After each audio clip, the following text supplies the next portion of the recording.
Hello, everyone, and welcome to another episode of the FamVestor Podcast. I'm your host, Sonny Burns. And I'm your co-host, Sunmarie Burns. Today, I'm very excited. We have a great guest. I've been listening to her podcast episodes all week, and each one has been really great, like so succinct, so interesting, and such stuff you don't necessarily hear so much. And it's all about, going through college debt-free. And that's a topic that's very close to our hearts. We tried to, we commuted to school. We tried to go to local, private colleges that gave us a lot of scholarship. And, I actually graduated with a positive net worth. Lucked out with a DOD scholarship. I mentioned that before. And, you just got a full ride, essentially, to your school. And we commuted, so we didn't have dorm fees. But anyway, we talked with Jeannie Burlowski, who's a full-time academic strategist. She's an author, speaker, and like I mentioned, a podcast host. She's written a book called Launch: How to Get Your Kids Through College Debt-Free and Into Jobs They Love Afterwards. And, all of it is really practical, and that's what I love about her writing, her speaking, and her podcast. Her podcast goes by the same name as her book title, so definitely check that out. Highly recommend it. It'll be in the show notes as well. She's been on CBS News, USA Today. She's been all over the place, but we're really lucky today to have her with us and to share all her top tips, because she's coached hundreds, thousands of students, because she also has a website, howtogetintomedschool.com, and through that she kind of gathered all these tips and advice on how to go through college debt free. So it's really a great thing, and she has advice from anywhere from just having newborns to kids in middle school, high school, in college already. So it's definitely something for everyone, no matter who's in your life or if you're in college yourself. Right, and most of it deals with debt and how to avoid it in college and get scholarships. But we even delve into other areas of your life, like relationship building, getting to really know who you are and what you're best suited for in life in terms of career goals or just understanding your personality type better. So it's advice that can be applicable in so many ways depending on where you are in your life, maybe to help improve your relationships with your boss, with your kids, with your spouse, or just know what you are passionate about and would do well in life if you're looking to pursue something in higher education. Right. So without further ado, let's get to the show. You're listening to the FamVestor Podcast. If you're looking to raise your family with intention, gain financial independence, and live a life of true freedom, you're in the right place. Join us as we explore together how to create thriving families, because strong families are the cornerstone for a world at peace. Hello, everyone, and welcome back to the FamVestor Podcast. I'm really excited today. We have a great guest on the show. Jeannie, thanks. Welcome to the show. Well, it is great to be here on the FamVestor Podcast. And I know a lot of your listeners have littler kids, and they might be thinking, well, isn't that an awful long way off? We're still carrying diapers out to the garbage can in the garage. Really? Do we have to think about this? But, parents, no matter the ages of their kids, the moment the parent sees the kid do something intelligent, like build a tower of blocks and knock it over, the parent immediately starts thinking about engineering programs. Isn't that true? Very true. Yeah. And it's funny, parents really start to feel some anxiety about how they're going to pay for college early on. They'll start to feel flashes of anxiety or worry, even when kids are toddlers or when they're in diapers. And so I love to be able to reach young families and say, you know what, we're going to be able to make this road smooth for you. There's a lot of hope. You don't need to spend any energy on worry. I'd rather have you spending energy on things that help your family to be financially free, financially independent. And we're going to talk about some of these things today that parents can do even when their kids are very little, that will put them on the fast track to getting kids through college debt-free, and then very important, into jobs they love afterward. Because we never, ever talk about college without also talking about the career it's going to lead to afterward. Yeah. That is so a important. really important point. And I feel like a lot of families, a lot of people just don't think about it. They think, oh, go to school, get an education. Most people don't work in the field they studied anyway. It's just important to have the paper. But that point you bring up is so true, to be intentional about your decision of where you're going to go and why. Right. It makes all the difference. Especially some of these kids racking up 6 figures in debt and then working at McDonald's afterwards, and just the hopelessness of that. Right. That is a real problem. There are kids that are hopeless because they don't see any way they can ever pay off the huge student loan debt they got for their art history degree. Right. And because people like you're raising little kids and you are much more strategic than that. I can't imagine your kids ever racking up thousands of dollars in debt for a degree that doesn't go anywhere. Right. But some people just aren't naturally strategic. But they deserve to have kids that are very successful and financially free too.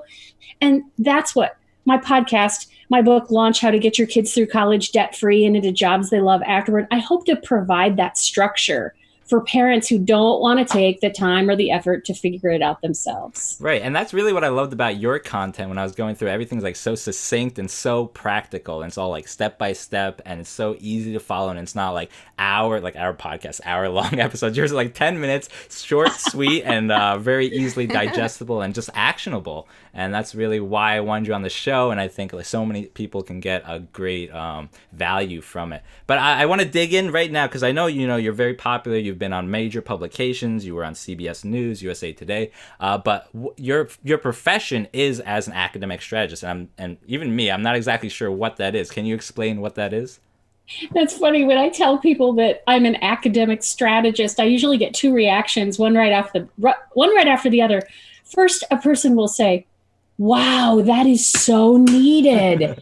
And then the next thing they say is, "What exactly do you do?"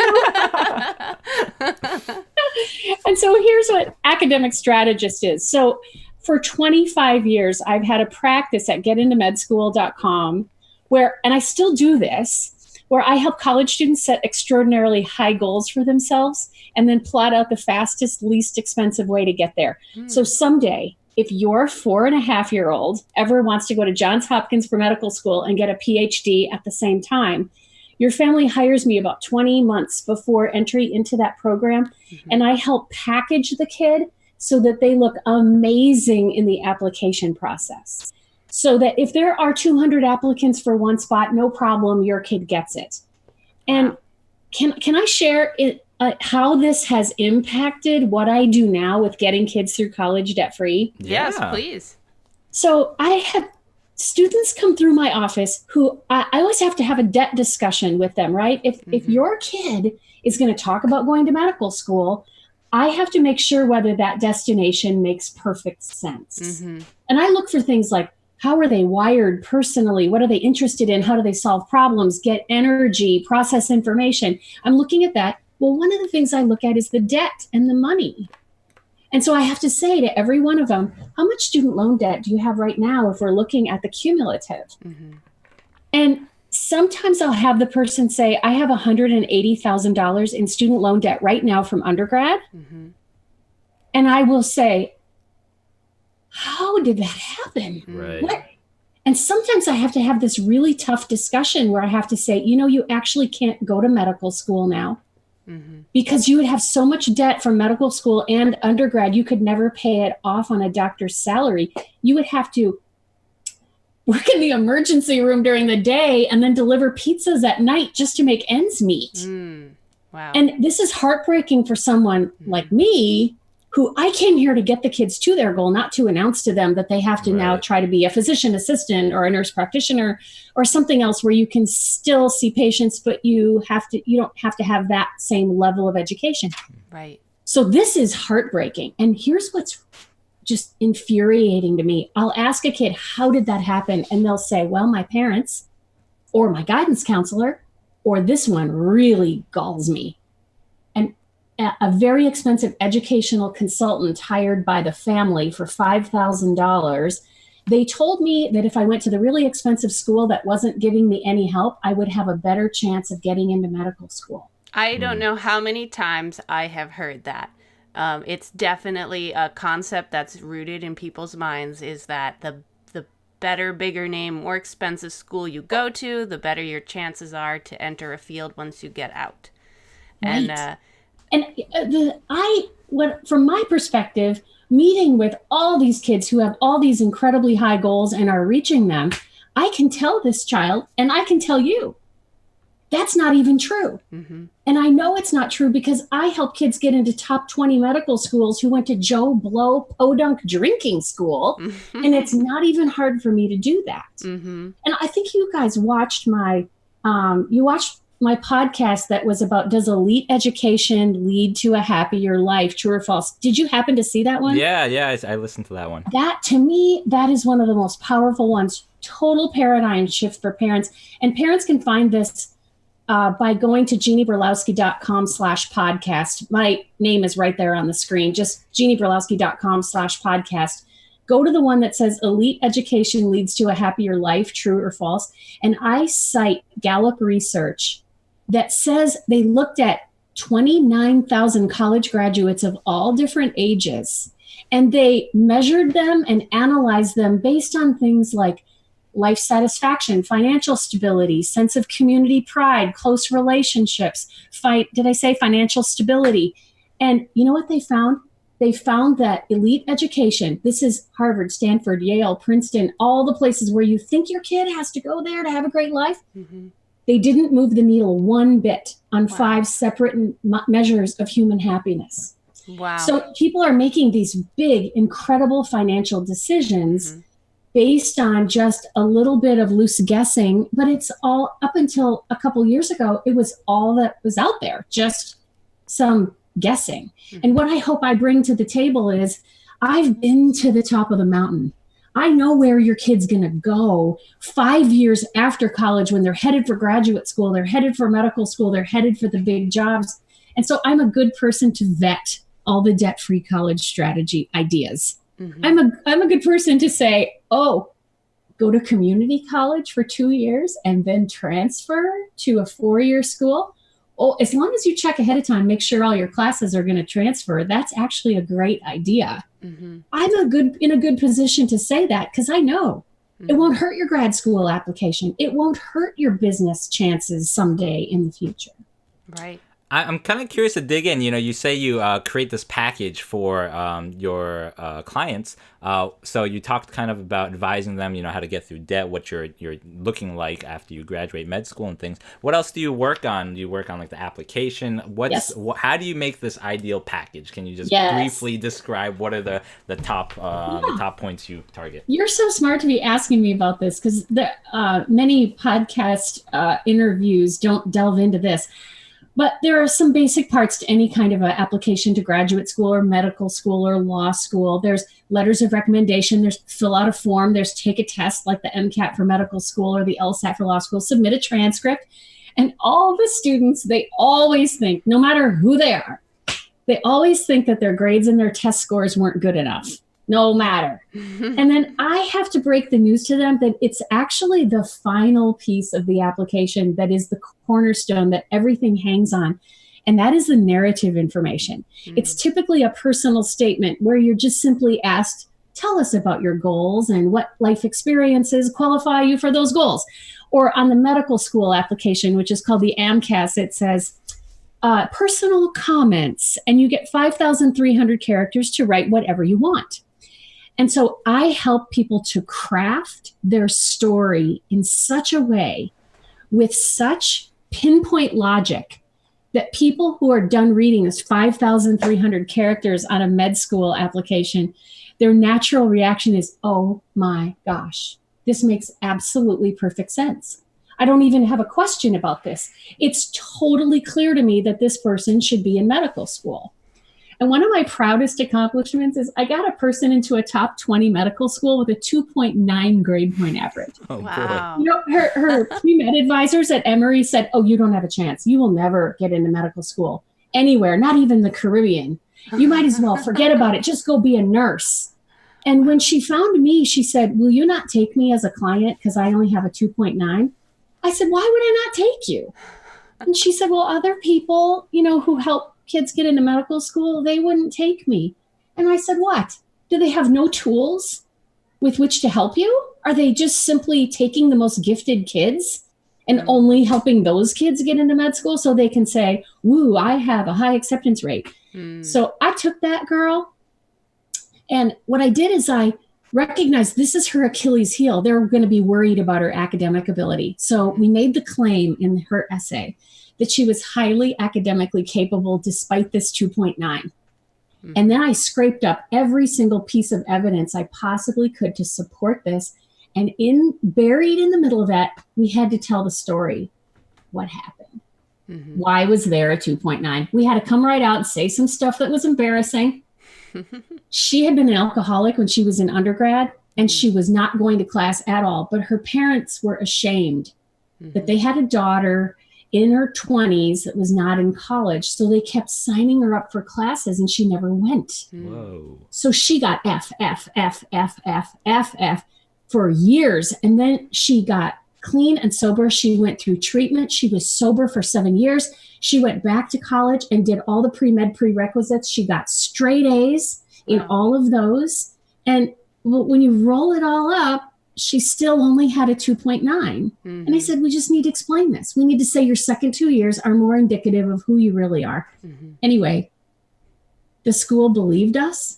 Wow. She got into a top 20 medical school on the first try. She went through in the top 5% of her class, and she is an internal medicine doctor today. Wow. That's So incredible. that's the That's kind inspiring. of fun that I get to have with college students all day, every day. And I love it. And everything you know about me, I mean, you know about me podcasting, getting kids through college debt-free. That happened because at the same time, I'm having these students in my office who are, I'm $180,000 in debt. Now I just can't even go to med school. At the same time, in 25 years, I have had some of the most strategic kids in the country coming through my office. And some of these kids are just so brilliant at figuring things out. So I'll say, how much student loan debt do you have right now if we're looking at the cumulative? And they'll say, I have zero. And I go, you have zero? How did you do that? Because I just a minute ago had the $180,000 girl. And then the student will say to me, well, I took dual enrollment college classes in high school. This meant everyone else at my high school was taking algebra and English and U.S. history at the high school level. I got permission to go down the road to the community college near my house, and I took all those same classes, but I took real college classes for real college credit. Wow. And in 41 states in the United States, the state will pay for this. All your tuition, all your fees, all your lab fees, all your textbooks. And anyone who's listening here today, if you've got a kid that currently right now, they're in 10th grade, they're going to be signing up for 11th grade classes soon. It usually happens 9 months before you actually go. What this parent wants to do, you want to Google dual enrollment and the name of your state and find out if this is a possibility for your kid. And you know what? If you wonder, is this safe? Is this an okay thing to do? And parents wonder. What if my kid gets a C in a real college class? Could it affect his lifelong grade point average and affect chances of getting into grad school? Well, they're pretty particular on who they accept into these programs. And I tell students, I really think you can do this. And they buckle down, they take it seriously. And students who do this are able to walk across the stage at their high school graduation with an associate's degree, 2 years of college done at state expense. Wow. And from my position as an academic strategist, hey, if I thought it was going to hurt your future medical school application, I'd be the first one to tell you. But what I say about it is, it's the greatest idea ever. It's the best thing. I highly recommend it. So parents, no matter the age of your kids, put that in your back pocket and remember that for later. You Google that's a dual golden enrollment nugget right the there. Yeah, I've name of never your heard that state. before. Yeah. And see what the rules are in your particular state. I love that. Now, So- and I think that that's a really good point. A lot of times the college classes are, the level of content in them is similar to what you might have done in high school, or a little bit of a higher caliber above it, but definitely not something that a high school student couldn't tackle if they're motivated and focused. So they can succeed in that. I do teach a class for high school students. Will have people in this class that are between 12 and 26, all those people all in the same room, all at the same time. I do this live and online, and it's called the Strategic College Student, How to Get Higher Grades While Studying Less Than Most Other People. So you can just imagine students just flock to this. And people find out about it in my free weekly email newsletter that comes out on Monday morning. Anyone can subscribe to that by going to bit.ly/helpful newsletter. And we'll put that in the show notes. So in this class, I talk about research that was done on some amazing college students who were getting the highest grades possible on their 4-year Ivy League college campuses. They were Phi Beta Kappa, but it seemed like they never studied. Like they were out in had rock bands, and they're out leading the American Red Cross, and they're editing the newspaper. Right. And people were shocked when they saw them at the Phi Beta Kappa induction. You're kidding. We got one of the highest grade point averages on this campus. And what the researchers discovered is these kids weren't any smarter than anyone else. They tested their IQs and found out intelligence wasn't a piece of the puzzle. Sometimes these kids had lower IQs than other people. But what they did have is they were strategic. And they wouldn't tolerate doing any kind of study activity that wasn't going to pay off big results. And so we can look at these kids and we can look at what are the common denominators, what are the things they are doing to succeed in college. And I teach these to students in about 3.5 hours, and they walk out of there feeling like, I have some amazing tools that are going to help me slash my study time in half and still allow me to do amazing things on my campus, have more time to relax, more time to have fun, more time to do things that matter to me. Wow. What's one of those tools you could share? Yeah. So one of the tools for extremely strategic students, believe it or not, this is going to seem super counterintuitive because in this world, we think that technology saves the day on everything. These students would never take notes on a laptop. Because you can type so fast on a laptop that you can write down every single thing the professor is saying. You could essentially be a court reporter. You don't have to actually learn anything. You're just delaying the learning for later by just recording what's going on. And students who do this, they don't realize how much learning opportunity they're missing. But when you get out a piece of printer paper and you force yourself to take notes by hand with a pen, I know it seems like, oh, you're so 19th century. But what it does is it forces your brain to slow down. You have to go slower. You can't write everything down. So you have to be really selective about actively picking out what's important and letting the rest fly by. The more you do this, the better you get at it.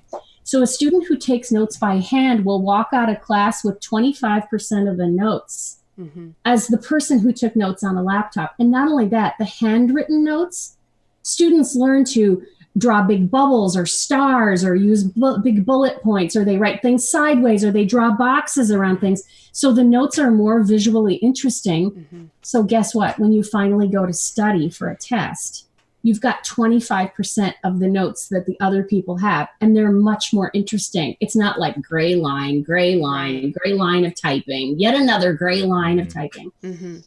And so these students have a much easier time in the sessions that they do for studying right before tests. And I tell them, you have a smaller bucket. Everyone else has to haul around this giant bucket of notes, but you have a small bucket. And this is one of my favorite things to tell them. There was some research done by a man named Ralph Nichols. He was a college professor, and he passed out papers to everyone in his class. And he said, half the papers said, just listen for information. Do not bother to worry about taking notes. The other half of the papers said, please take careful notes. You will be tested on this material.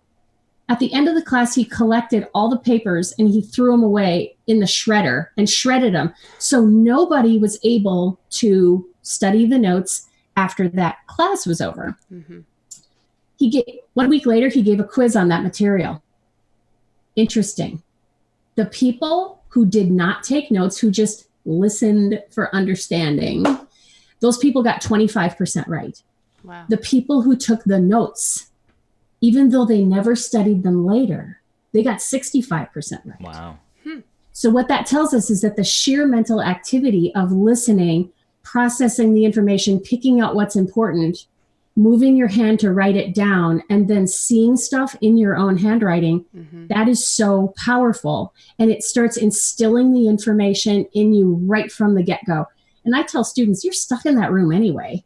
Right. Why don't you just get as far down the road to an A as you possibly can while you're sitting there? Yeah, completely. And I'm continually amazed at the students who tell me, I'm in 12th grade at a fancy private school that costs a lot of money, and I've never taken notes.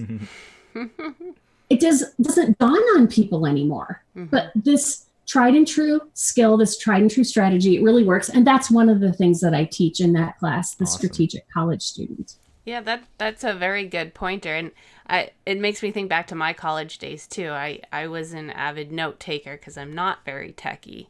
But it definitely was a way for me to process information better. Something like you said about taking the content in your head and then retransmitting it through your hand, writing it out on paper, does something in terms of absorbing it and kind of double processing what you just heard.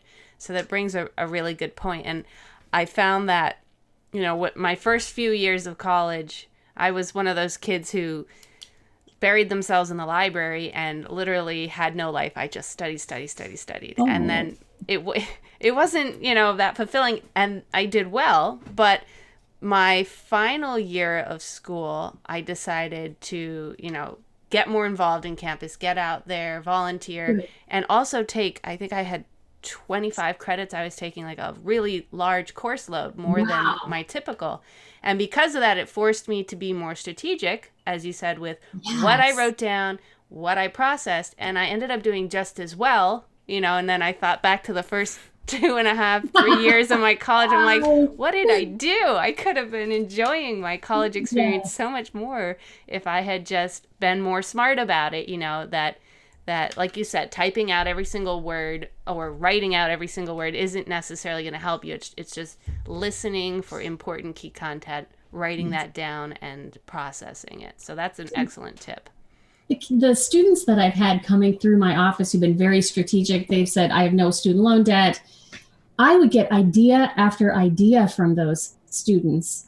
And I would say, just a minute, let me get a paper. I got to write this down. I'm going to have a little file in my desk drawer, because here's what consultants do. We get an idea from one client, then we charge the next person by the hour to hear that exact same information. And pretty soon, the file got so fat that I started organizing it into the content of a book. And that's how I came up with Launch How to Get Your Kids Through College Debt-Free and into jobs they love afterward. Because I thought sometimes I would sit with someone who had $180,000 in debt and their whole life path had to be adjusted. Right. And I would say, I would give anything if I could just go back in time and talk to your parents when you were in 8th grade. I could have headed off all of this. And now you guys know my book has a chapter called Prior to 7th Grade. There are strategies that I have in there, which I think we're going to talk about today, that are for parents of parents of very little kids, to put them on the fast track to getting kids through college debt free. And this book is really my way of creating a time capsule and going back in time and talking to parents when kids are younger, so I can make the path as smooth as possible. So when those kids get to me for help applying to medical school and I have to have the hard discussions, they're able to give me all the right answers. They're able to say everything. Recently, I had a girl call me. I do a free consultation at getintomedschool.com. I'll talk to anybody about their fears and worries about their med school application. And I do free 50-minute consultations. They're super valuable. And so this girl called. I said, what's your grade point average? She goes, it's a 3.9. And I stopped in my tracks. I said, did you ever have a class from me called The Strategic College Student, How to Get Higher Grades While Studying Less? She said, my parents have followed you for years. And they did everything you said. And I took that class and I used that all the way through college. And I said, well, honey, you're sitting pretty now for not only getting into medical school, but getting it paid for. Nice. So I'm hoping to create more kids like that who have been set up for absolute success. Why? Because the parents and the grandparents that loved them did everything right to set the launch pad up so those kids could fly to the sky. Yeah. Now let's talk about that, because in your book, you start with, it's for ages 12 and up, correct? You have listed that 12 years old or so. Sort of. And I do say that that it's for parents of kids ages 12 to 18. However, it does have a chapter called Prior to 7th Grade. So some parents have gotten this as baby shower gifts. And they laugh at first, and then they go, ha, ha, ha, this is really funny, college debt-free, right? But then they open up to chapter 3, and they go, wait a minute, here are some amazing things we can do right now. And I think we will actually do these things. And yes, we can wait until our child is in May of 8th grade to read chapter 4. And by the way, all the chapters, because I don't want parents to ever be overwhelmed, the chapters are laid out according to the age of your kid. Mm-hmm. So there's a May of 8th grade, September of 9th grade, December of 9th grade. So there's February of 12th grade. There are 32 chapters, and parents just read like a chapter every 3 months as their kids are growing up. So there's zero overwhelm. And I never give you any advice that you cannot use right now. So I think, if I'm not mistaken, I think you guys read chapter 1 and chapter 2, that's always the base. We want everyone to read those right off the bat because you feel inspired and you feel better immediately. And then you probably read chapter 3, right?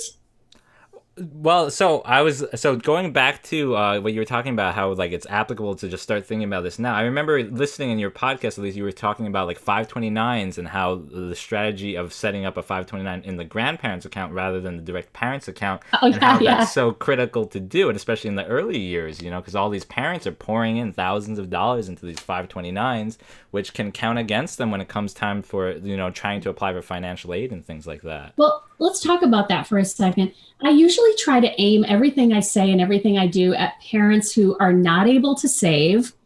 Their kid is probably not a candidate for scholarships, and they probably make too much money to get any government financial aid. That's the people that I am speaking to. Mm-hmm. But the book does say, if you can put away a little bit of money, if you've gotten yourself out of debt and you've planned for your own retirement, then you do have some flexibility to put some money into a 529 college savings plan, which I recommend. And you are right that if you put it in your own name with your child as the beneficiary, then when the child goes to apply for financial aid, their financial aid award is going to be dinged a little bit because you have that nice fat savings there. Right. But guess what? When the financial aid application process happens, nobody ever looks at grandma's money. Right. Nobody ever looks at what grandma saved up. No one looks at if grandma has a 529 college savings plan with a grandchild named as beneficiary. That doesn't get looked at all. It cannot ding a financial aid award. So some families, what they do is they have grandma set up the 529 plan in her name with the child named as beneficiary. And I may have grandparents listening to this right now, or here's what I may have. Families of young kids are listening to this, and they may say, hey, Mom, you're 60. Will you listen to this? Because I have an amazing, helpful article that empowers grandparents to be able to do this. And I have a free downloadable fact sheet where I answer all the grandparent questions about this. And grandparents are thinking, what if I die before the child gets to the college age? What if the child turns out to be a ne'er-do-well and they're a drug addict and I don't want to give them any money? What happens then? What happens if, and I answer every single question that grandparents are known to have, so they feel like this is a really safe option. Anyone can find this article by just Googling my last name, which is Burlowski. There it is on screen right there. Google Burlowski and the word grandparent. And you'll come up with, it's got a cute picture of grandparents in Santa hats because they're giving gifts to their kids, to their grandkids. And in there, I have a genius way that grandparents can give college savings as birthday and Christmas gifts and still get a hug in response. Because grandparents think that's a good idea. That's really practical. But I want to give a toy because I want the child to hug me excitedly. But since we've got a lot of parents of younger kids on the show here, right? Can I share with you a strategy that grandparents have used to get past that? Yeah, go for it. So imagine that your child is 6 years old and there's a box under the tree and it's from grandma. And he opens the box and inside is an envelope. And the envelope contains pictures of the child and the grandparent together. And it says, I am so proud of you and how you have done in school this year. I really noticed that you did so well in spelling, and I think you have a bright future. And so what I have done is I've taken some money and I put it in a little savings account to help pay for your college. And when the child is 6, they may not grasp this, but boy, I'll tell you, when they're 10, 11, 12, when they're 16 and 18, and the parents take those pictures and take the letters and go somewhere like shutterfly.com and make a scrapbook, make a book of all these beautiful letters and the pictures from grandma and grandpa. And the grandparents don't even have to be clear about how much money they put in. Even $20, $10 is generous. And when the child does get to be 18 years old and maybe they're headed off to college, maybe the grandparents aren't there at that point. But the fund can be opened and the investment can be made in this kid's future and their education. And families who do this, they say that means 100 times more than plastic toys and itchy sweaters. So anyone can find this article. It's all for free. Just Google Burlowski and grandparent, and you'll get right to this article. You can share it with the older adults in your life and just say, we're trying to be financially independent. We want to retire early. We want our kids to be debt-free. What do you think of this idea? And I'm telling you, grandparents all over the country are just jumping for it. They love the idea. Most of them hate to go to Target, so they just hate to buy those presents anyway. Right. That's such a great idea, actually. And it takes the consumerism out of gift giving, too, because it's so true. You'll get the hug in the moment, but the next day, the child has already moved on to another toy most often. So, that's a really lasting impact you can have on you raise a really good family. point. Sometimes kids get so many presents on their birthday that they rip one open, they see it, they throw it aside, they're looking for the next one, then they rip it open and they're looking for the next one. And that's just the way that we are in our culture. But this is a way of grandparents sowing something that's going to pay off for decades after they're gone. Right. What I wouldn't give if my grandparents had done this for me. My grandfather came to the United States on a boat from Finland with $56 in his pocket. Wow. And he sailed past the Statue of Liberty and checked in at Ellis Island. And I never knew him. But wouldn't I love to have even one letter from him to me? And to think that your kids could have years of letters that are coming in. Wow, that's beautiful. I love that.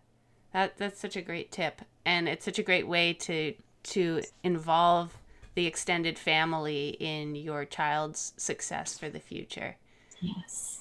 So, you mentioned also that I know something a lot of parents think about a strategy to help save money, especially if they're not eligible for scholarships, is to do community college with their children for the first 2 years, often as the more sensible choice.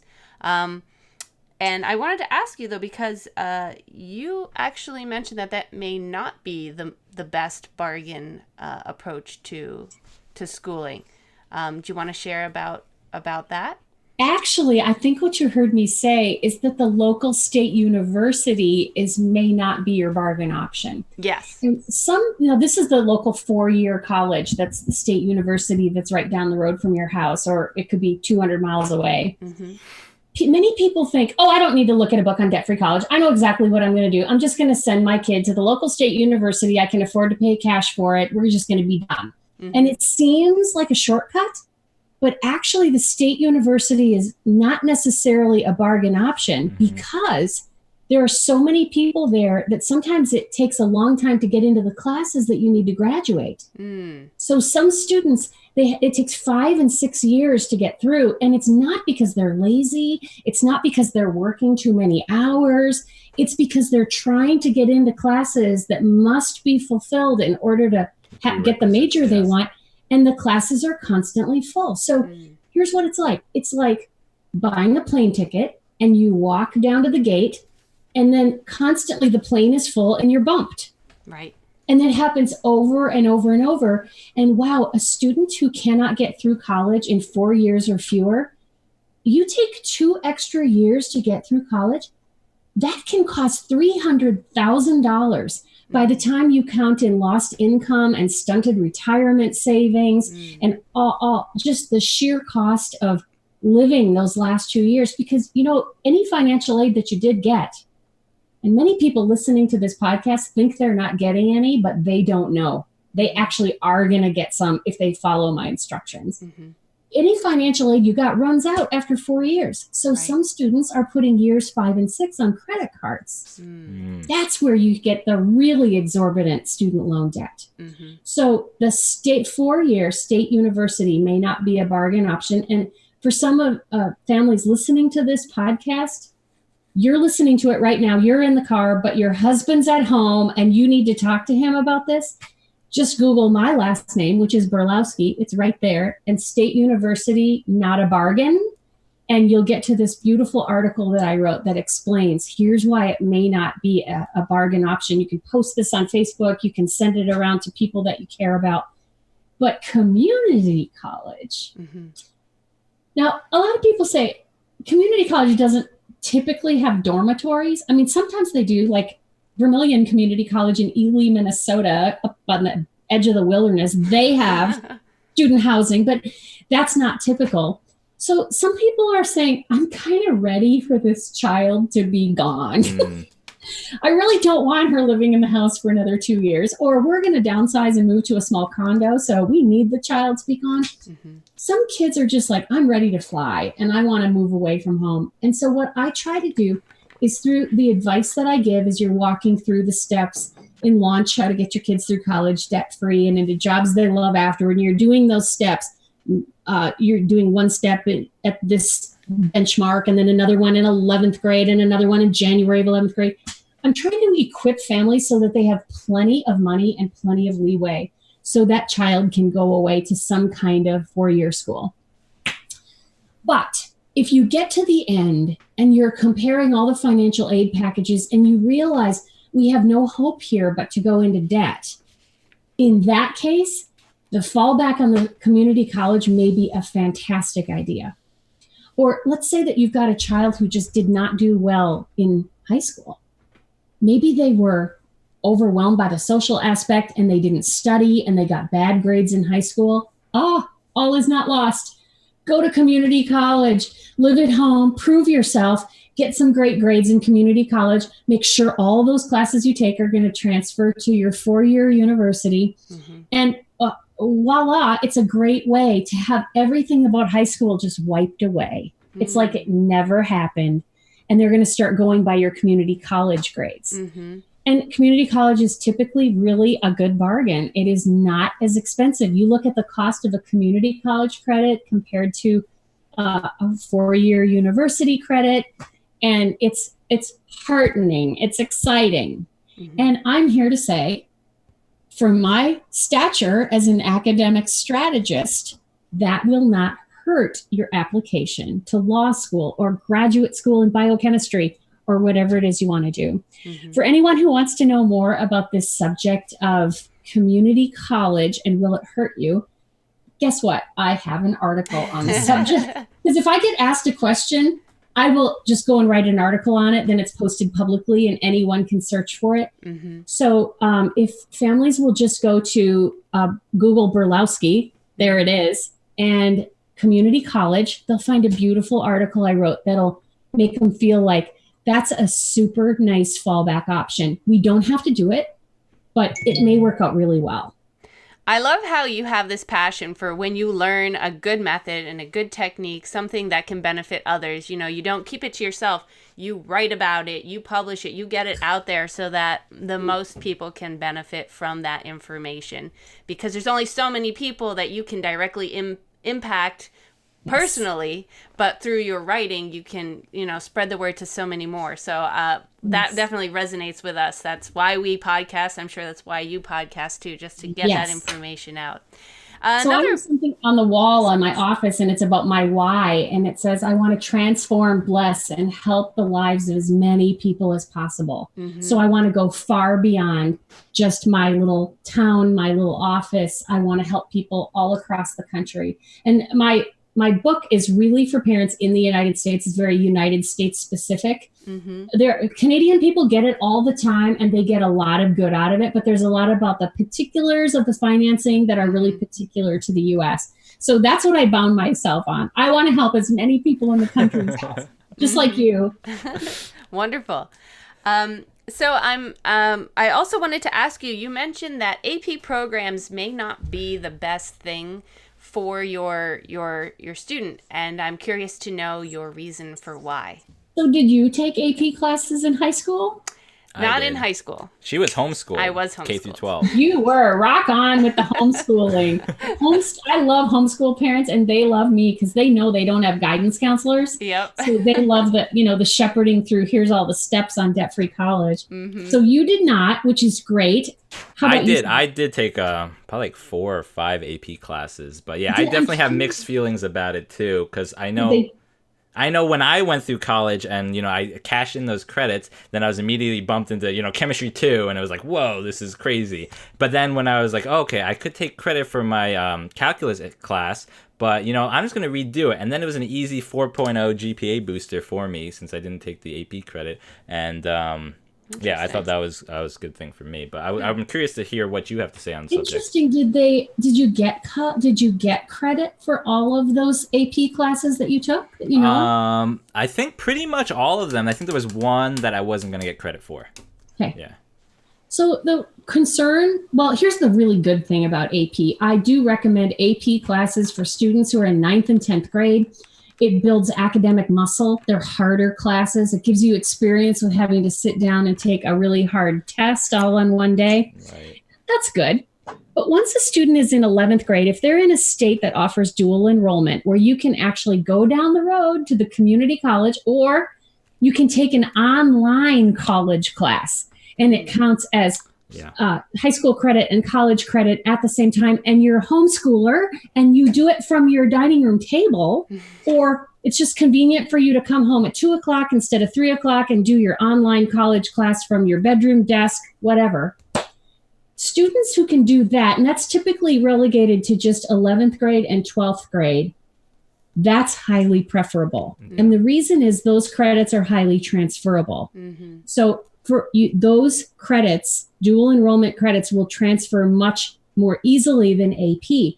So the problem with AP is that only 42% of students who enroll in an AP class are actually able to get the promised college credit. Oh, interesting. But that's not what you hear. Mm-hmm. What you hear is, sign up for this AP class. If you do well on a test at the end, you'll get college credit. Right. Well, what they really should say is 42% chance that you will get college credit. Right. Chances are higher with dual enrollment. So for 11th and 12th grade, I prefer dual enrollment. Interesting. And guess what? I get asked this question a lot, so I have an article about it. If you're curious to learn more about what I think about AP, Google Burlowski, Burlowski, and AP, or Advanced Placement, and you'll get right to an article I wrote on the subject. I link to an Atlantic article that said, and brace yourself here, the Atlantic said AP classes are a scam and AP students are being suckered. Now, I don't go that far. Mm-hmm. I'm not that dramatic with my language, but I do think it's good for a limited time to stretch your muscle, but then it's better to work into dual enrollment. Right. Something that gives real college credit. That's a very good point there. So you've already mentioned a bunch of great programs, having your grandparents set up an educational account for you, and various other points too. What else can parents start focusing on even from a young age? Yes. What kind of habits can they put into place that are going to benefit their children? Not only just for scholarships, but maybe just for life, like thinking about finances, how to think, as you were mentioning, one of the biggest first questions you ask a client who comes to you is, what is your financial snapshot right now, before we even talk about your future educational goals? A lot of young people aren't even thinking about that at an early enough age when they should be thinking about these things. So what are some of the tips you have to really set someone up for success? Yes.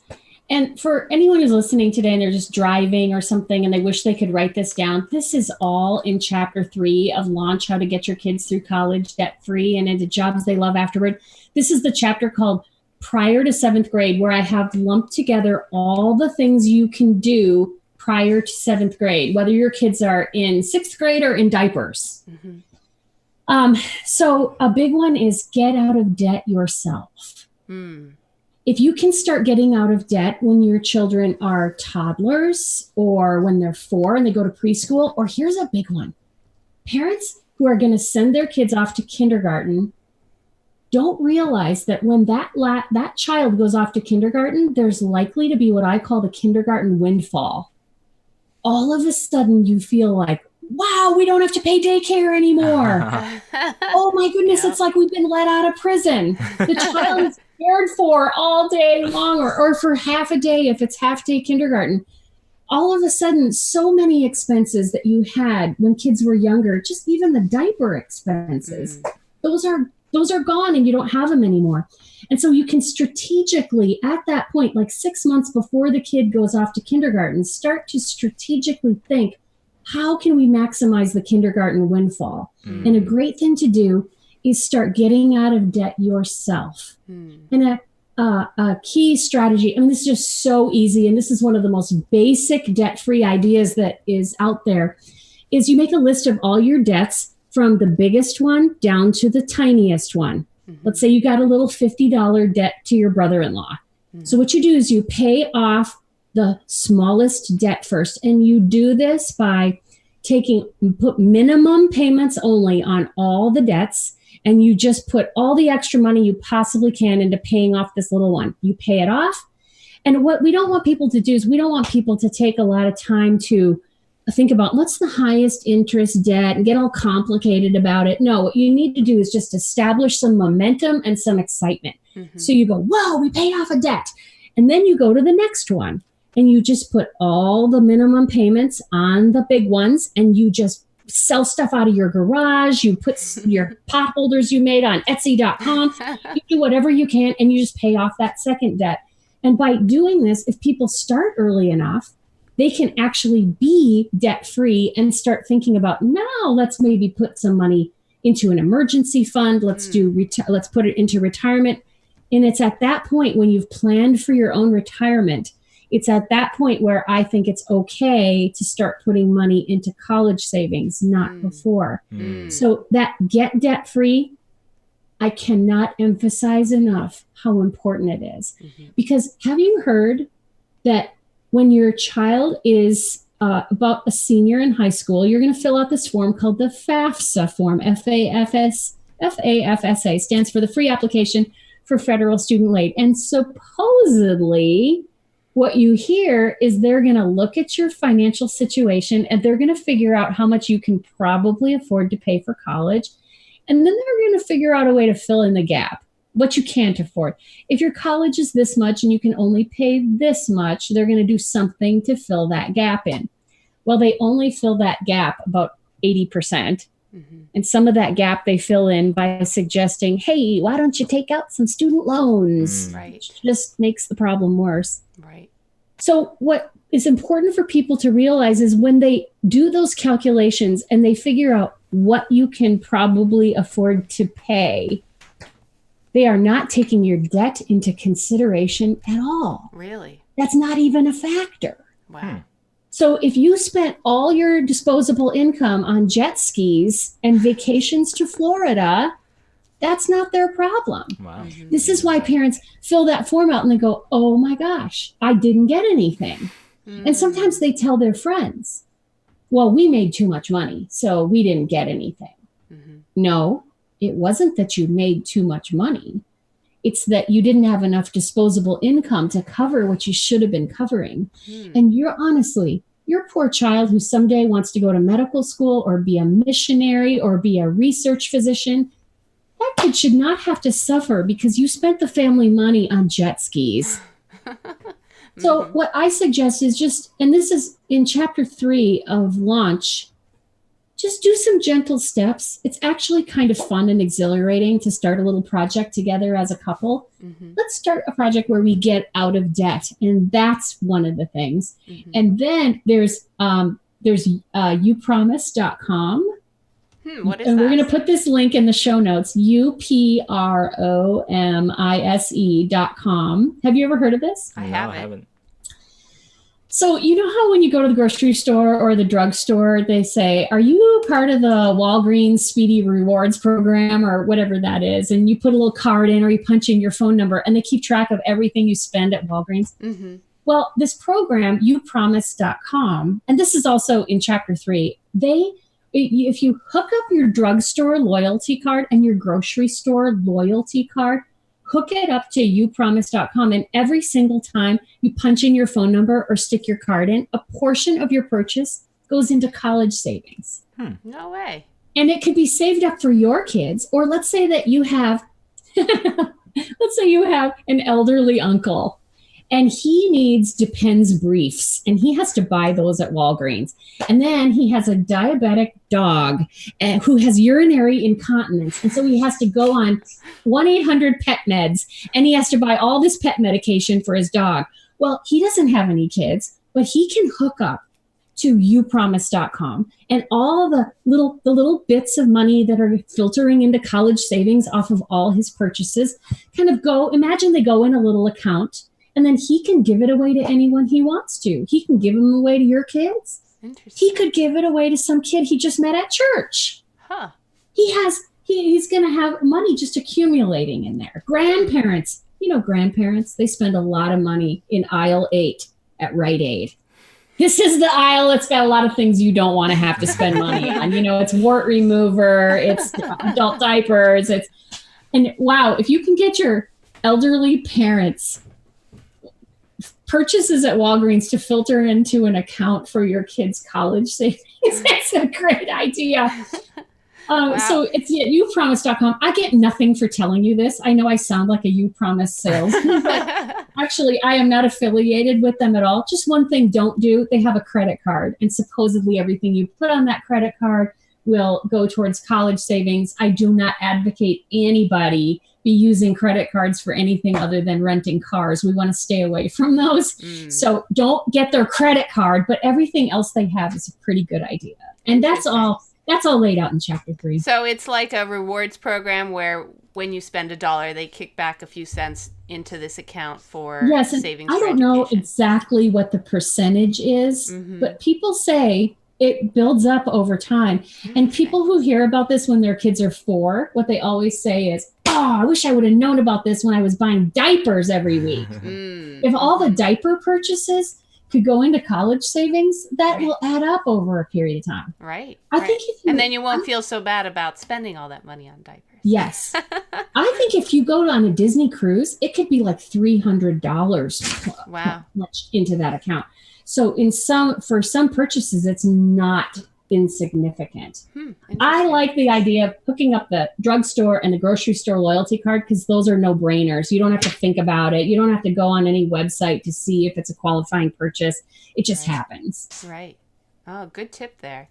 And then one additional one I think is so powerful is if a young couple can schedule a monthly meeting where you just sit down for 1 hour, you just set a timer on your phone, and you sit down for 1 hour with no distractions. So this may have to be away from the house at the coffee shop.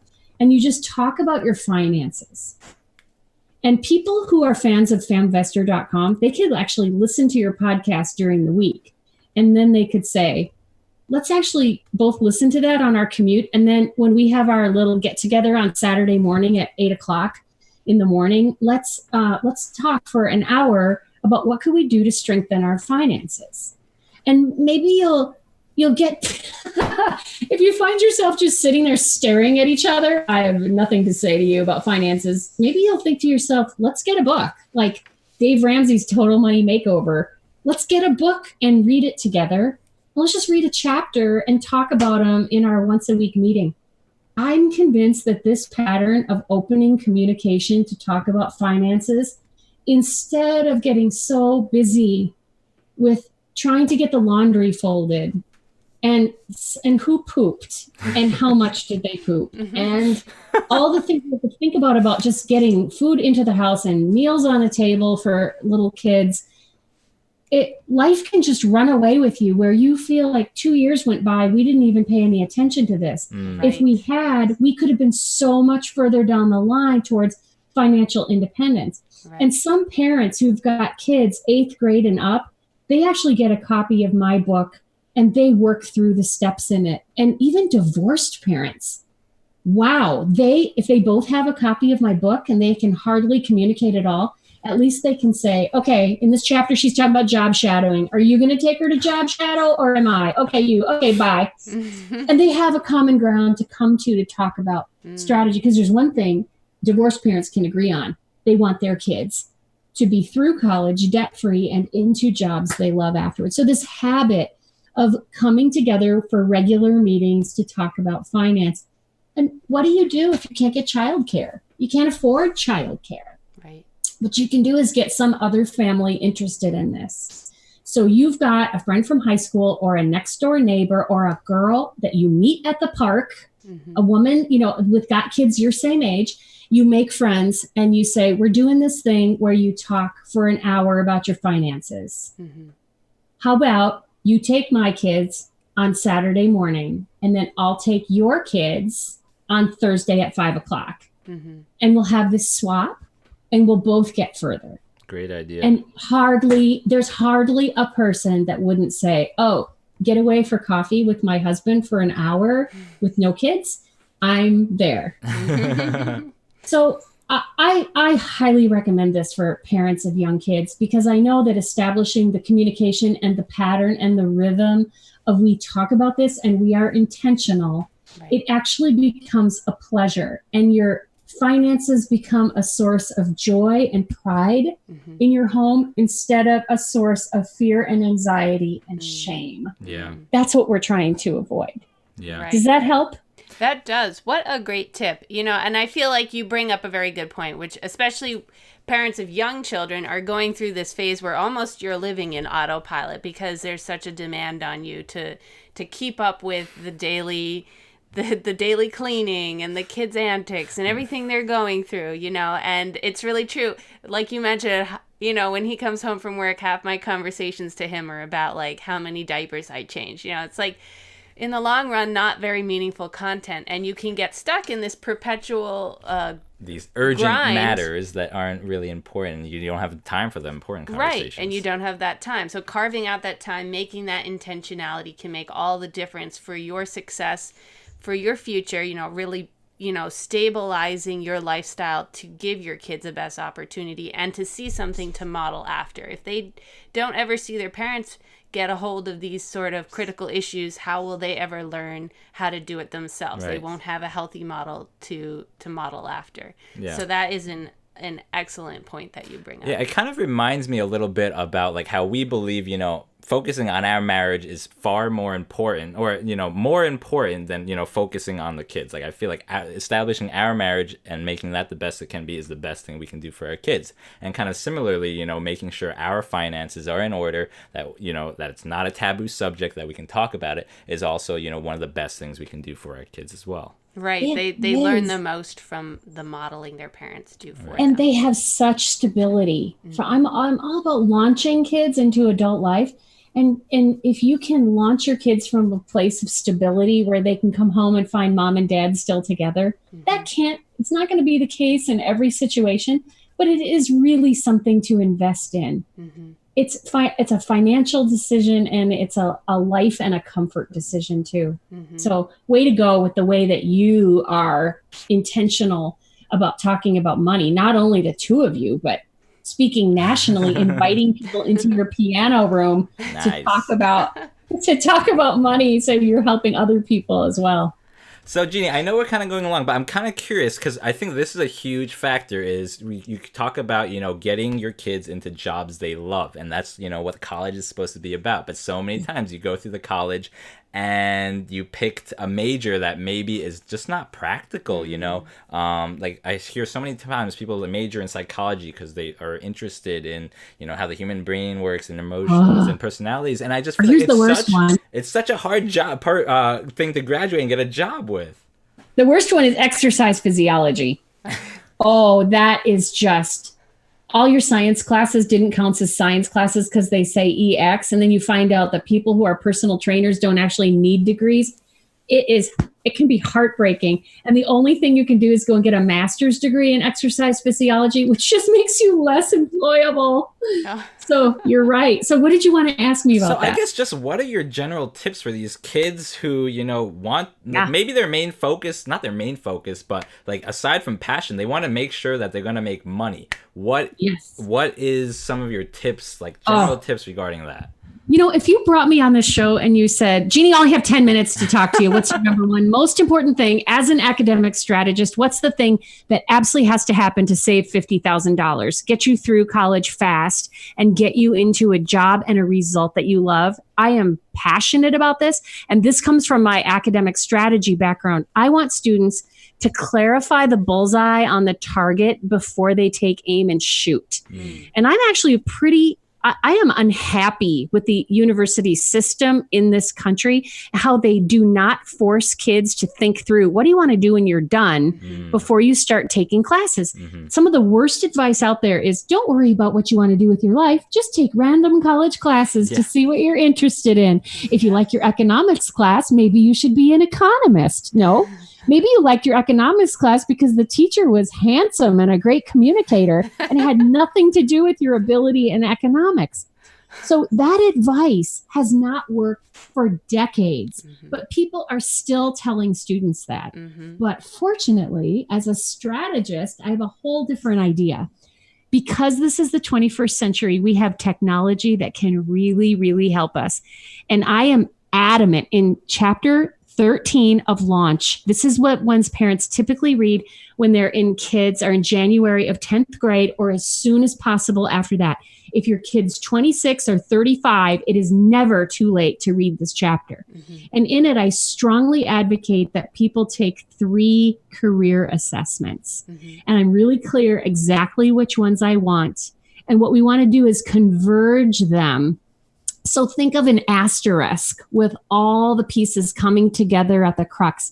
We converge these so we're able to look at a student's natural personality type and how they're wired. And do they get energy from being alone or energy from being with other people? Do they make decisions by thinking or feeling? Do they make decisions fast or slow, methodical, and processing first? What are their top 5 strengths based on Gallup research? What are their interests, their natural interests based on what's called the strong interest inventory? And if you imagine a pie and imagine 1/8 of that pie, most people have one slice of the pie where they keep coming back to over and over again. That's what they're interested in. And why have a job that's outside your slice, really? We have, because of the technology involved, because technology allows us to do these assessments, we're able to often pinpoint for kids ages like 10th grade. Here's a job that you would be amazing at. And I'm going to give a little plug for a book called Do What You Are. And I did not write this book. I get nothing for telling you this. I have no affiliate agreement with these people. But this is a book where they take your Myers-Briggs personality type. That's the one where you're an ESTJ, you're an INTP. I'm an ENTJ, if you can't tell. And what they do is they have a chapter on each of the Myers-Briggs types. And in that book, they have pages of jobs that might be good for you if you have that personality type. And they're grouped according to like medicine, education, business. And I take kids to their chapter in that book and I'll say, just circle a couple things that look interesting to you. And I've had 17-year-old boys cry and say, oh my gosh, here is something that I have always wanted to do. but I didn't think I would ever be good enough. And here this book is telling me, guess what? Your personality type wires you beautifully for this. Wow. And I'm a huge fan of this. And my own kids did this with a consultant, Cindy Matson. She's on my approved consultants tab at JeannieBurlowski.com. To me, she is one of the top people in the country for doing this. Honestly, I am convinced it is the best money I ever spent on my kids. Because when my oldest son went out the door to go 10 hours away across Lake Michigan to go to college, the thing that comforted me the most is he had these assessments, and I knew he was going to exactly the right place, and he was going to be studying something that was beautiful for his personality type and his natural interests and his natural gifting. That was comforting to me as a mom in a moment when few things were comforting, because that umbilical cord was stretching all the way across Lake Michigan, right? So you have to get these assessments done by a certified practitioner. I don't do this. I'm too busy with other things. I refer out for this. But at JeannieBurlowski.com at the top, there's an approved consultants tab. And there I list some people who know good and well every single thing I require in Chapter 13 of Launch. And they do this with students that are all over the country. I am convinced that this is the number one fastest way to save $50,000 on college. Because you don't end up with a kid who spends 3 years studying art history, and then they decide to change. And then they decide that they're going to go into nursing, and they're essentially going to start over, and they end up with 8 years of college, but yet they're not a doctor. So that increases life satisfaction so much. Kids love to find what they feel like they're called to do. And we have this technology that allows us to put some vocabulary around who are you and how are you wired and what are you interested in and what are you really amazingly good at? I hope, mark it on the calendar. When your kids are in 10th grade, they are going to do these assessments that are in Chapter 13. Yeah, I think you bring a good point, because it's true. A lot of young people really have trouble pinpointing what areas they're interested in and what they might be interested in pursuing. And some people, take certain assessments like Myers-Briggs, but they don't know how to apply that in a practical way that can translate into a career decision for them necessarily. So I guess you have this recipe for figuring out your personality type, your interests, and what that can translate to in a very practical, applicable way. And I have seen it actually heal relationships between parents and students, because sometimes when students are 15 years old, they're right in that January of 10th grade time. They're at loggerheads with their parents, and their parents are having a hard time understanding them. My gosh, you're acting so weird. What is this, puberty? What's the deal? And sometimes it's that the kids have strengths that the parents don't have. And the parents don't understand that this is a strength in action. The parents write it off as something that needs to be corrected or disciplined or mourned. And I'll give you an example. A student who has deliberative as one of their gifts on the Strengths Finder 2.0 inventory, which is now called the Clifton Strengths Assessment. Anyway, a deliberative person is really careful, and they scout ahead for danger. And they are very careful to look what's ahead before they take a step. So they take a little while to make decisions. This is a gift. We need people like this in this world. But then they have a dad who's strong in activator. And an activator, this is what I am, so I'm really familiar with this. An activator says, come on, let's go. Let's get this show on the road. So the father is looking at the child and saying, what is the matter? Why can't you make a decision? Why are you dragging your feet? Not realizing the child isn't wired that way. But when you can actually see the vocabulary on pages of paper, this is what makes your kid amazing. These are the specific gifts your child has. It helps parents to be able to come to a place of understanding, and healing that relationship is almost as wonderful as helping the kid figure out what they want to do so they can choose a college efficiently, get through fast, and get directly into a job they love, right? Yeah, I love that. That's such great advice. And, it just points to there is no one right way. You know, each of us have different strengths which are specifically tailored to certain types of career paths. So that's an excellent point.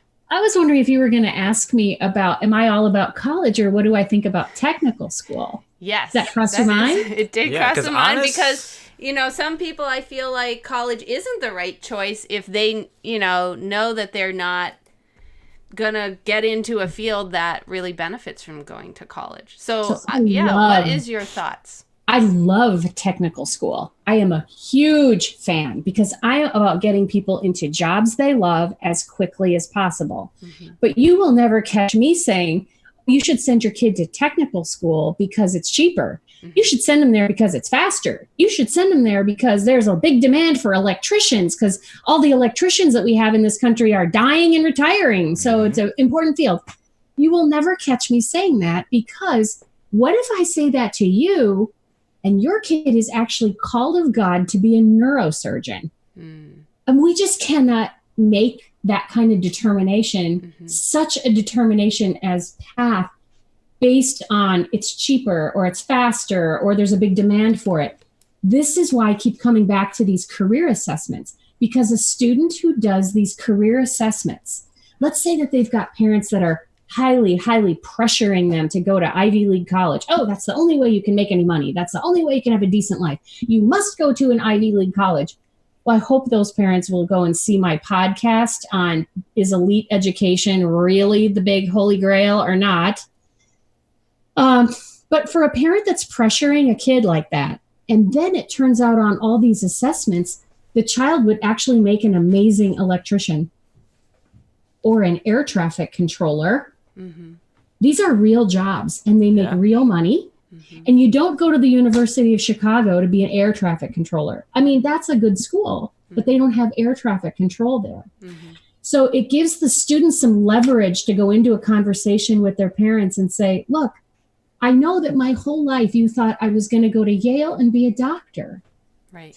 Some kids say, in my family, it's, you can be a doctor or a lawyer or an engineer or a disappointment to the family. You know, it's funny you mentioned the electrician, because I actually went to a technical high school. It's Bergen County Technical High School, you know, the regional free county high school, technical school. And there's different majors. You know, I was in pre-engineering, and my friend was in to study to be an electrician. And as soon as he graduated high school, you know, he's 18 years old, he joins the electrical union. He starts making what it was like 50 or 60K right off the bat as a union electrician worker. And meanwhile, I'm going to college.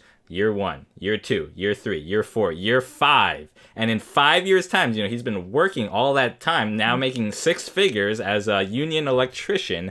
And, you know, 6 years I spent, you know, paying for college. And then that's when I get started with my paycheck, which still is not more than his per se. And he got to work straight out of high school, didn't accumulate all his debt, and could just, you know, get started. And I was just like, wow, that was really, you know, a smart thing to do. He loves what he does. And it's such a good option that people don't even consider, because all they have in their mind is you got to go to college to be successful. Right.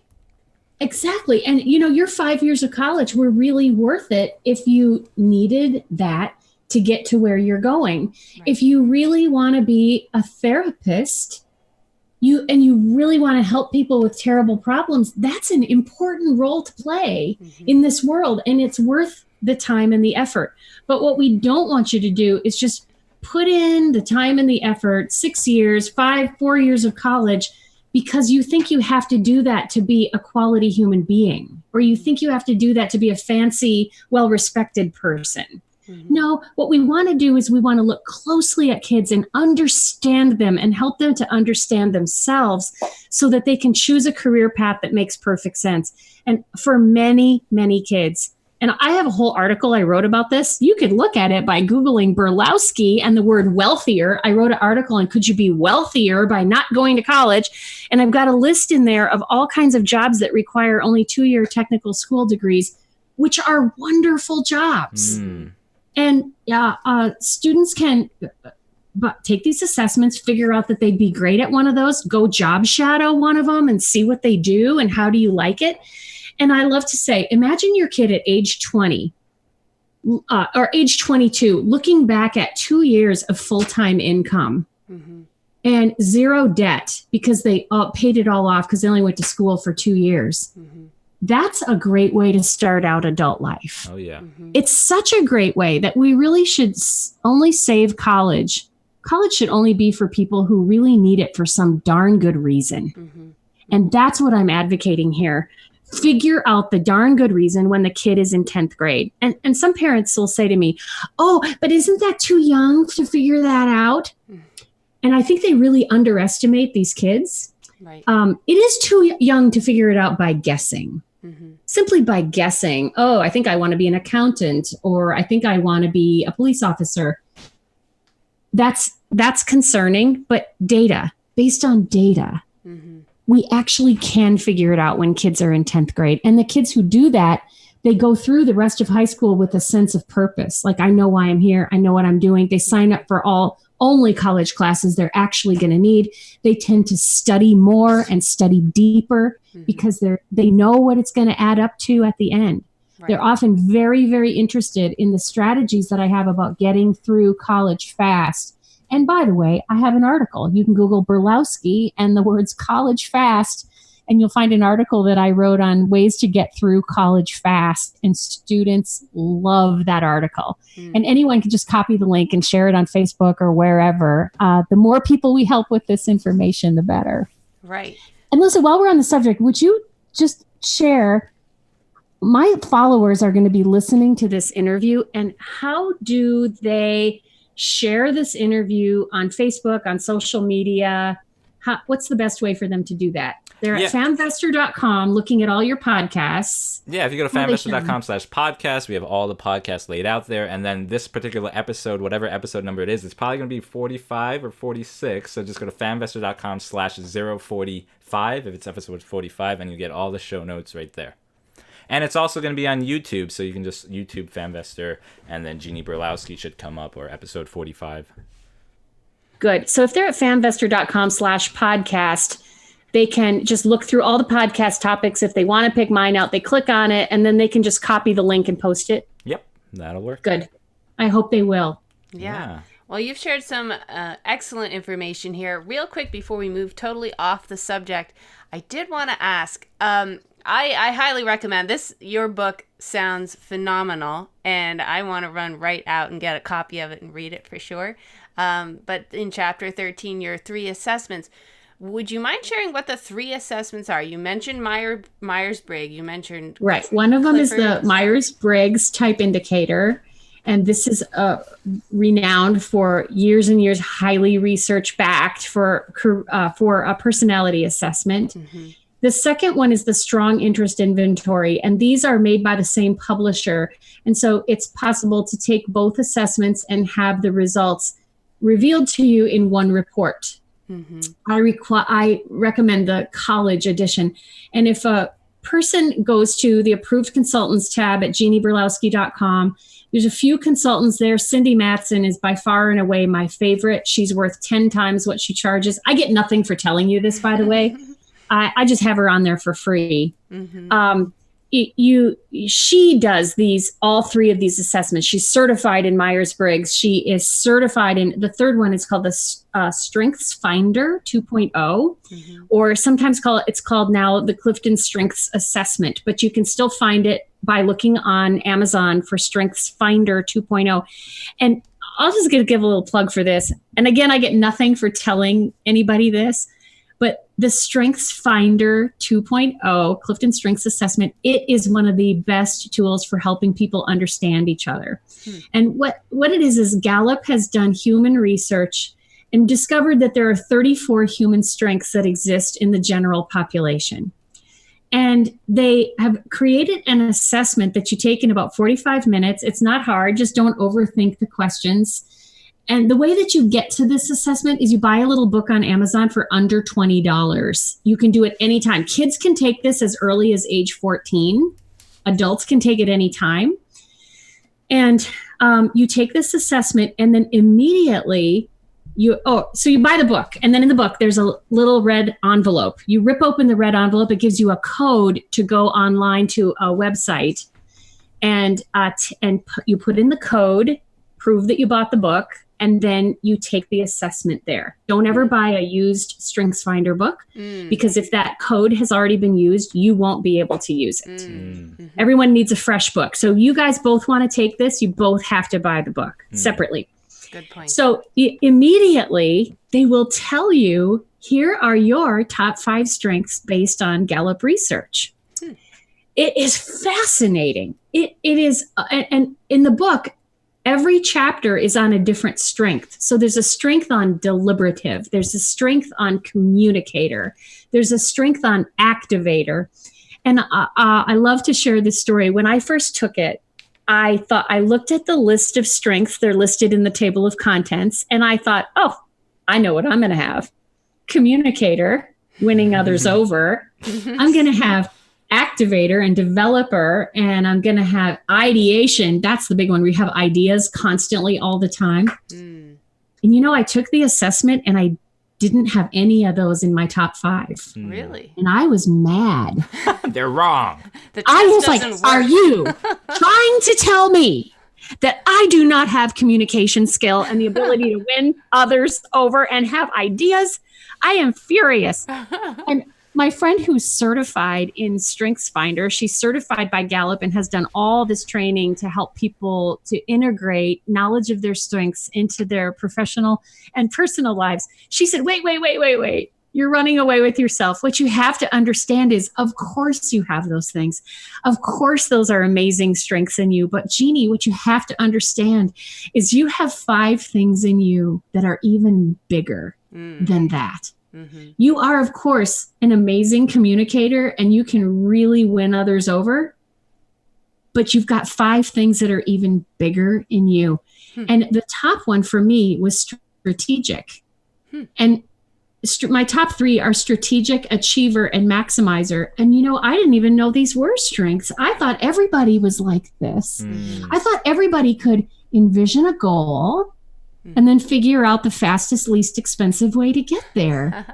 I didn't know that that's actually a gift. It's a strength that I have. And I have to actually be careful. It's like a very sharp sword that I have to be careful how I wield it. There are some people that don't have any strategic ability. And bless their hearts, they can be run over like a bulldozer by a person like me. You have to be careful with people and let them move at their own deliberative pace.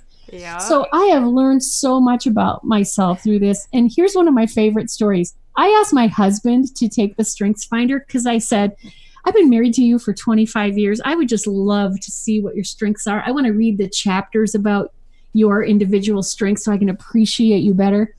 So he took them. And what's funny is, when I met my husband, I thought he was the smartest man I ever met in my life. And when he took the StrengthsFinder, he had the same top strength as me. He's strategic, is his number 1. Wow. And I just said, no wonder I thought you were the smartest man I ever met in my life. You think just like I do. How telling is that? That's amazing. And so it's a good assessment for people to take regardless of where they are in their life, not just necessarily to find a career or to find, what they're passionate about, but just to understand relationships better, the people in their life, to strengthen so many areas like understanding your children, understanding your spouse, and working on relationships and helping you bridge miscommunication because you learn so much more about another individual. In many professional contexts, like people working together at a university or people working together on corporate teams, everyone will do this. And there are like I can't even say the number, hundreds and hundreds of strengths-based campuses across the country where they have every freshman take the StrengthsFinder, understand their 5 strengths, and then they post them in their offices and their dorm rooms, and they tape them to the front of their folders. And when they get into like group projects at school, they'll decide the group jobs based on strengths. Wow. Oh, you have communication and winning others over, so you be the presenter. I've got analytical, so I'll go through the data and make sure that's as powerful as possible. And students who do this in college are able to go into the workplace very conversant in strengths. And it helps people to understand each other better. Like oh, you have empathy in your top 5. It's no wonder that you cry when people tell you stories because you're so empathetic. Mm-hmm. So it is good. It's good in corporate settings, university settings, and I love it for marriages. Mm-hmm. I think it helps people understand each other better. And when your kids are 14 years old and they're at that point where no adult is understanding what the heck is going on with them, mm-hmm. have them take the Strengths Finder and understand some of their strengths and what makes them who they are. Wow. So interesting. I know we always talk about the 5 love languages. We mentioned a couple times on this podcast. I love that too. Right. And just like knowing some of those things, it just helps you realize why maybe your partner is acting a certain way and how you can cater yourself to, love them in the language they love and in the strength that they love and help them pursue that. So that's really Sunny, what's your preeminent love language? Acts of service has been huge recently. I would probably say acts of service. Acts of service. That's great. I hope you feel really loved that I came on your podcast and served you by being here. And super prepared too. It's been awesome. Yeah. So Jeannie, go ahead. I wanted to ask you, what is your preeminent love language? I'm a words of affirmation. Oh, yeah. Me too. I am. And for a words of affirmation person, nothing hits us harder than criticism. Yes. It's the opposite of that. So we take criticism so hard. So if anyone criticizes you, you have all my empathy. What were you going to ask me? No, Jeannie, it's all been great. We loved everything you've shared. I think everyone's going to have a lot of actionable tips. But I feel like we never really dug into you, who you are, your family. You've been married 25 years. You have 2 kids. Maybe just share. What do you love to do with your family? So I've been married 30 years now. 30, wow. I have 2 kids. One of them is 18 and one of them is almost 20. And I am from Minnesota. I don't know if you can see the fish on the wall behind me. I do see it there. See the fish there. My dad caught that in Basswood Lake in the 50s and had that stuffed. Nice. So I'm from Ely, Minnesota, which is on the far northern edge of Minnesota. Like you can canoe from there into Canada if you put your mind to it. So far north. And I have a cabin there that I have that's been in my family since the 70s. And I'm Finnish. Okay, I told you my grandfather came from Finland on a boat, past the Statue of Liberty, $56 in his pocket. So Finnish people, even though I've never been to Finland, we still think being Finnish is really important. My aunt's Finnish. And so there's a thing in Finland called not the sauna. That's not what we call it. That's too cool spa for us. We call it the sauna because that's how you say it in Finn. And so I built a sauna on a pontoon boat frame. Whoa. And I have it floating beside my dock at my cabin. So it's all cedar on the inside and there's a little tiny wood stove and you go in there and put wood, make a wood fire and the rocks get really hot and you sit in there and you sweat out all your sins on a boat. Everything every bad chemical that tried to get inside of you. And you're dripping sweat, and then you run out and jump in this clear, cool northern Minnesota lake with pine trees and rocks all around. And it is the most exhilarating feeling, like you are clean through every pore. Mm. So as I think about my many activities, like I like to read, I like to cook, but what's probably strange about me is I'm not even from Finland and I own my own floating sauna and I go out of there and jump right at the lake. That is pretty spectacular. That is. I was not expecting that. I don't think anyone was. What a great story, though. Have a fish on the wall to prove, yes, I'm from Minnesota. Did you bake them in the sauna? So wait, Sonny, say that again. I want to hear you say that sauna. Again. My aunt is Finnish. I don't have any Finnish in me, but yeah. Oh, please tell New her. Jersey trying to when you said you were sauna. When you said you were Finnish, I was looking at your face and like she kind of looks like doesn't she kind of look like Aunt Lisa? I can see. Anyway. I can see. Hi, Lisa.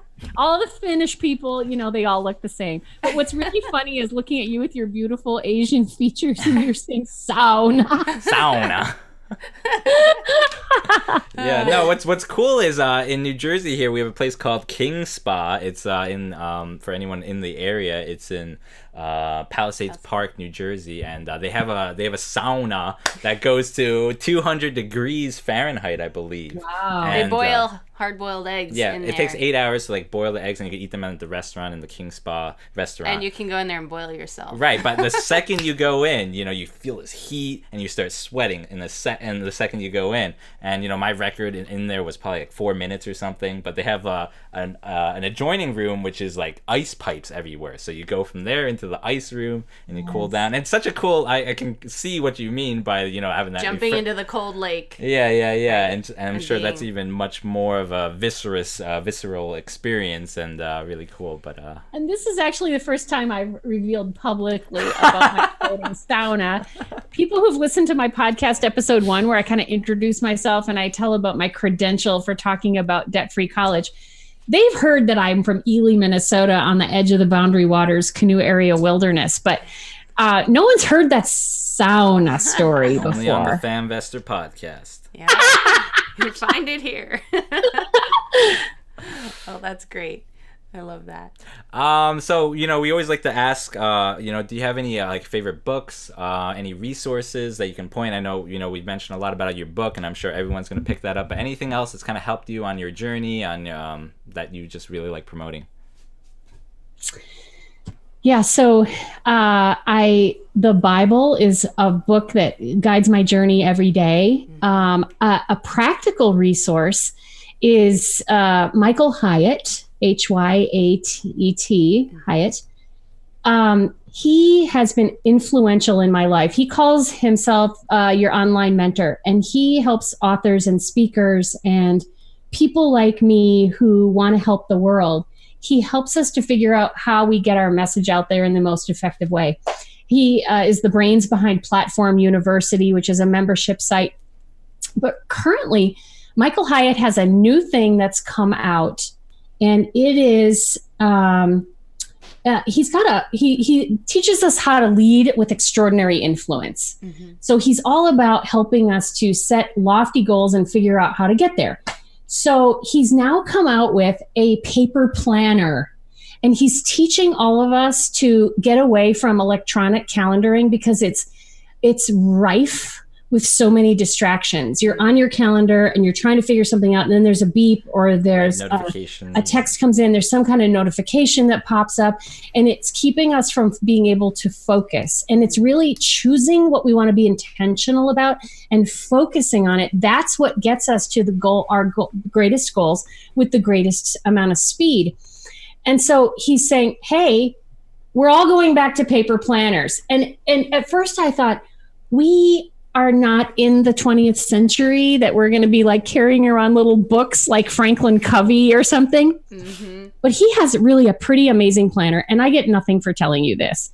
But the planner has 2 pages every day where I sit down with my Google Calendar in the morning and I go, what do I want? How do I want to structure this day? And he's got you pick your top 3 things you have to accomplish for the day. So it forces me to focus.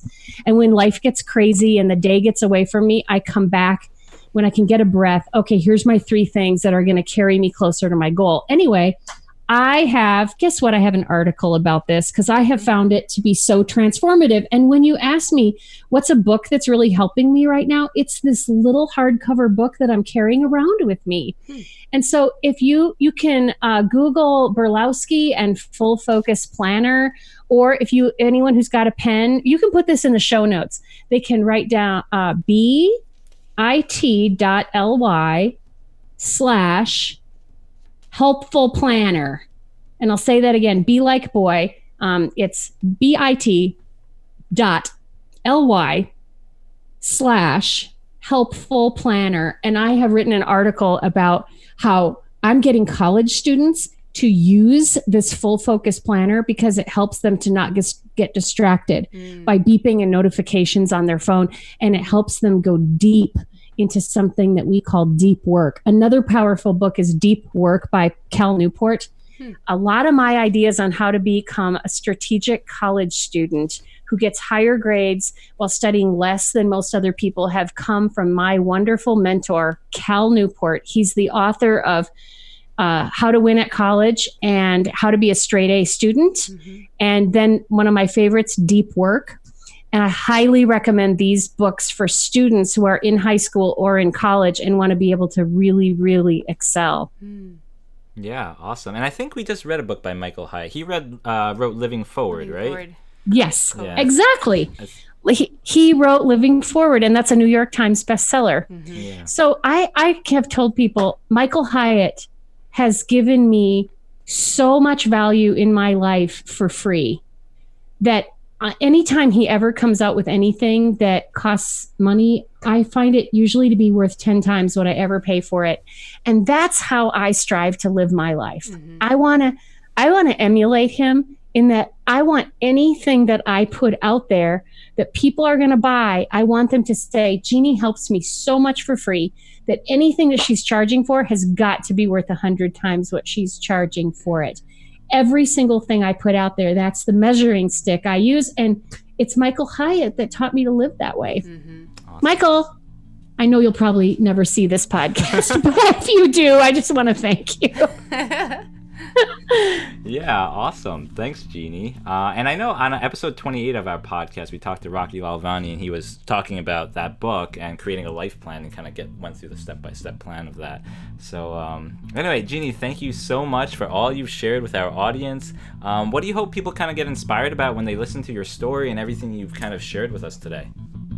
Oh, I hope that no matter income level, no matter your kid's age, I hope you get inspired that in this world where things seem dark and scary, and it seems like college is expensive and debt is something that everyone has to walk around with, I hope you get inspired that there really is hope that your kids can get through college or job training completely debt-free and can get directly into careers they excel at and love. All you need is somebody to guide you, because the internet is so full of misinformation and conflicting stories, and you could be on the internet for 5 straight years and still never get to the bottom of all the ill-informed things that people are saying about college. So I'm hoping to provide a clear clarion voice that says, this is the way we're walking, and this is what we're going to do. No stress, no pressure. Just get a little information from me like once every 3 months as your kids are growing up, and we're going to get there together. Jeannie, thank you so much. Thanks for being on the FamVestor podcast. Great to be here.